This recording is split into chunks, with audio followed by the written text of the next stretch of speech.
بسم اللہ الرحمن الرحیم۔ حضرت عبداللہ بن مسعود رضی اللہ عنہ سے روایت ہے کہ ان حضرت صلی اللہ علیہ وآلہ وسلم نے فرمایا، جب آدمی ثواب کی نیت سے اپنے اہل و عیال پر خرچ کرے پس وہ بھی اس کے لیے صدقہ ہے۔ صحیح بخاری حدیث نمبر 55۔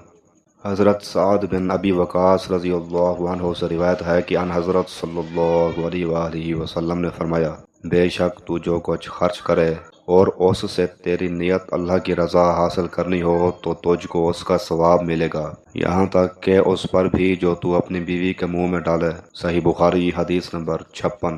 حضرت جریر بن عبداللہ رضی اللہ عنہما سے روایت ہے کہ جس دن مغیرہ بن شعبہ حاکم کوفہ کا انتقال ہوا تو وہ خطبہ کے لیے کھڑے ہوئے اور اللہ کی تعریف اور خوبی بیان کی اور کہا، تم کو اکیلے اللہ کا ڈر رکھنا چاہیے، اس کا کوئی شریک نہیں، اور تحمل اور اطمینان سے رہنا چاہیے اس وقت تک کہ کوئی دوسرا حاکم تمہارے اوپر آئے اور وہ ابھی آنے والا ہے۔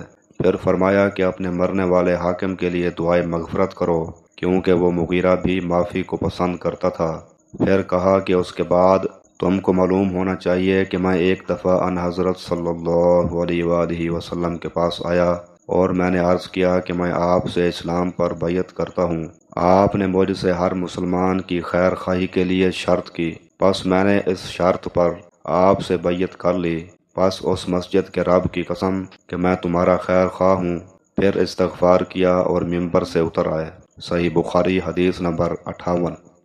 حضرت نعمان بن بشیر رضی اللہ عنہما سے روایت ہے کہ ان حضرت صلی اللہ علیہ وآلہ وسلم سے سنا، آپ صلی اللہ علیہ وآلہ وسلم فرماتے تھے، حلال کھلا ہوا ہے اور حرام بھی کھلا ہوا ہے، اور ان دونوں کے درمیان بعض چیزیں شبہ کی ہیں جن کو بہت لوگ نہیں جانتے کہ حلال ہیں یا حرام۔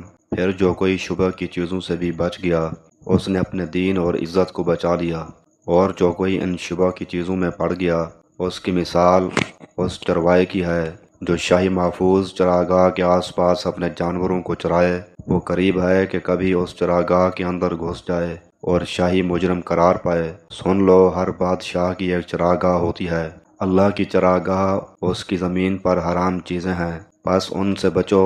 اور سن لو، بدن میں ایک گوشت کا ٹکڑا ہے، جب وہ درست ہوگا سارا بدن درست ہوگا، اور جہاں بگڑا سارا بدن بگڑ گیا۔ سن لو، وہ ٹکڑا آدمی کا دل ہے۔ صحیح بخاری حدیث نمبر 52۔